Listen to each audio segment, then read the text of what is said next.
Audience, what are you doing sitting in English class staring at me as I stare at you? Well, they told me I should start off with a joke. So I thought this slightly English-related one would do just fine.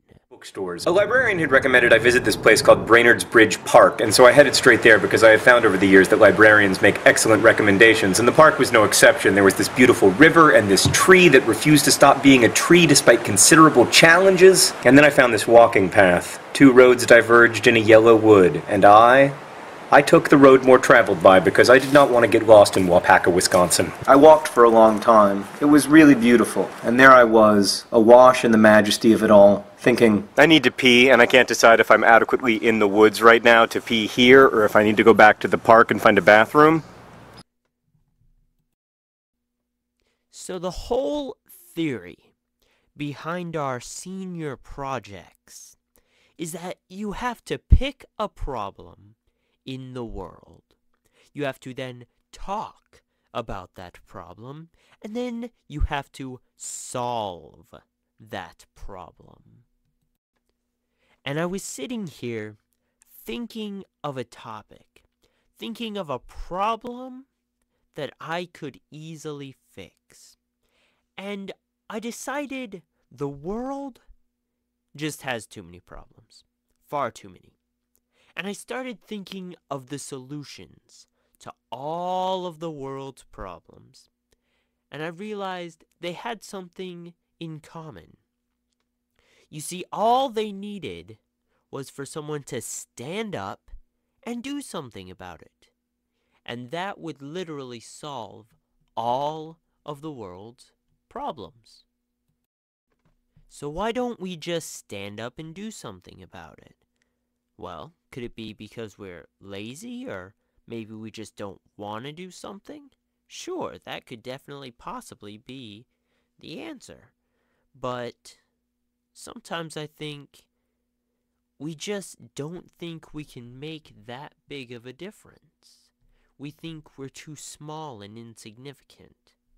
You think that, hey, I'm just a senior in high school. What can I do?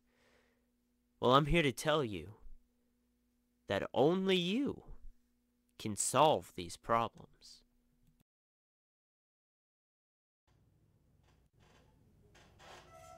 Hello, class. I'm your teacher, Jory Pacheco. Today, we will be learning about the American Constitution and focusing on the words "we the people." Now, obviously, a founding document for America, "we the people" refers to the power of the American people to change America, to make it a greater nation for the greater good of the entire world. Now, Mr. Shimoleski, what do you think? America itself instead should focus on the world as a whole. If people from other nations, if we would all combine together, we could solve bigger issues in the world, such as world hunger and poverty. So, somewhat like the United Nations did, joining together to help out the other people. I believe that we the people, as individuals, have the power to change America as well as change the world. You're a genius. Those are both excellent examples of we the people. Now, here's Jory from about a month in the future to tell you more.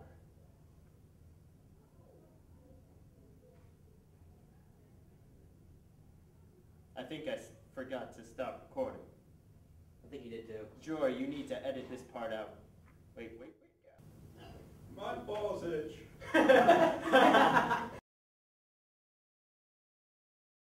We, the people, are the first 3 words of the Constitution, a document written at the very founding of America. And this is the document that we have used to make America what it is today, the greatest country in the world. It was written by Thomas Jefferson. Can you imagine if he hadn't written that? If there had never been any constitution, if we the people had never been thought of? Well, Thomas Jefferson changed the world just by writing. And so now you're thinking, oh, well, Jory, he was like 50,000 years old when he wrote that. We're just high school students. We're just too young to change the world. John F. Kennedy was the youngest president in the world. He started an organization called the Peace Corps. To the day, 200,000 volunteers have signed up to help over 138 countries in need. Just think of all the people that has helped. Think of all the lives that have been changed just because of this one organization. And it never would have happened if this young man had not stepped up and done what he thought was right. Yeah, but he was the president. He had the power to change the world. And we're just teenagers. What can we possibly do to change the world? Well, everyone has to start out as a useless teenager. Let's take one of my favorite innovators, for example. Now, this guy started out as a useless teenager, broke, living in his mother's basement. His whole shop was a garage. Him and a couple of his friends just sat there and played with stuff all day. But he ended up becoming one of the most famous men in the world because he had a dream and he refused to let it die. His dream was so innovative that nobody else could imagine the world he was imagining. Everybody laughed at him and told him it was impossible. By now, I'm sure you guys know I'm talking about Steve Jobs, the co-founder of Apple, a business worth over $500 billion. Count the zeros. I can't even imagine $500 billion. He is one of the most known men in the world. He's responsible for Apple, Mac, Pixar, iPods, iPads, iPhones, and the list goes on. And he started out just like you. Now see, I'll tell you, you're talking about them success stories, but we are just your average cup of joe.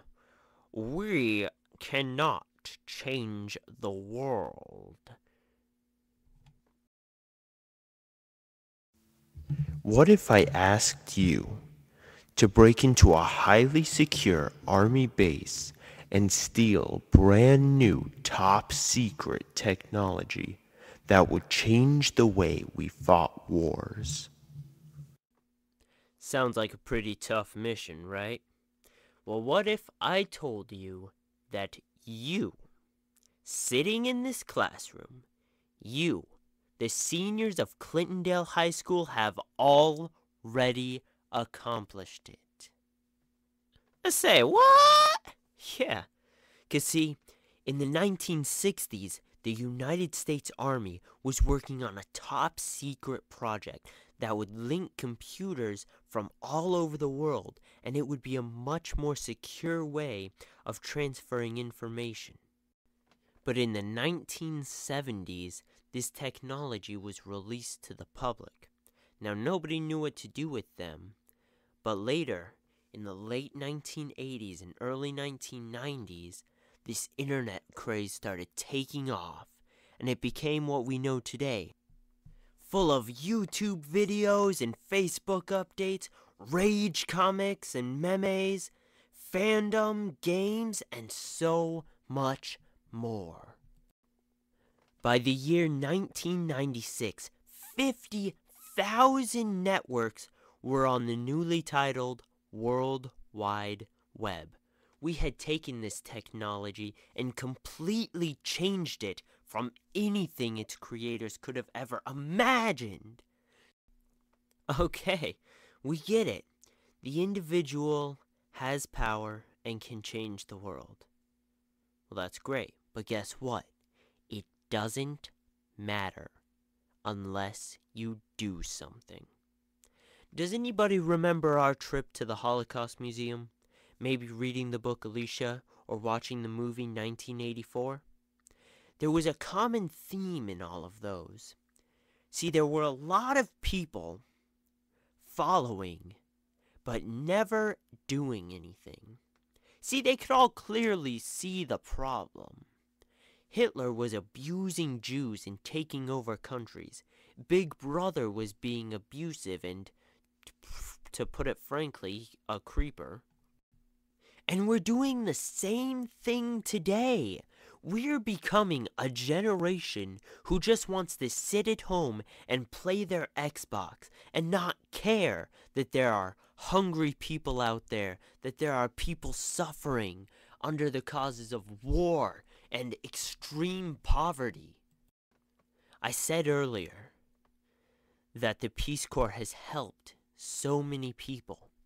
But can you imagine all of the people who have been hurt by us just sitting here and not doing anything? In the case of Hitler, the number was 11 million.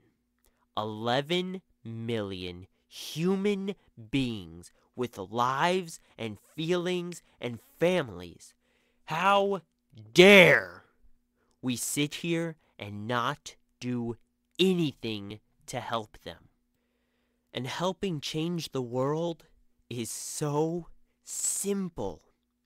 You could help by building houses for poor people or helping out at a homeless shelter. You don't have to be a president or a prime minister. You could do something as simple as vote. Voting is so easy. It's pretty much just a check mark. And one check mark could change the world. You see, in 1994, the U.S. House of Representatives brought forth a bill to be voted on. This bill would make it illegal to carry certain types of assault rifles and larger guns on the streets. And the vote was initially tied, but one representative decided to vote no. And that made all the difference. That one vote, I dare say, that one vote saved the world. Because can you imagine if we were allowed to just walk down the street with a bazooka on our back? I am positive we'd have destroyed the planet by now. At the beginning of my presentation, John Green was kind enough to read us a part of Robert Frost's very famous poem, A Road Less Traveled. I bet you thought that was irrelevant. Well, think again, because now you have to come up here and give your presentation about a problem in the world, and you have to choose your road, whether you're going to take the road less traveled or the road more traveled, whether you're just going to come up here, give a presentation, and forget about it, or whether you're going to actually do something about it.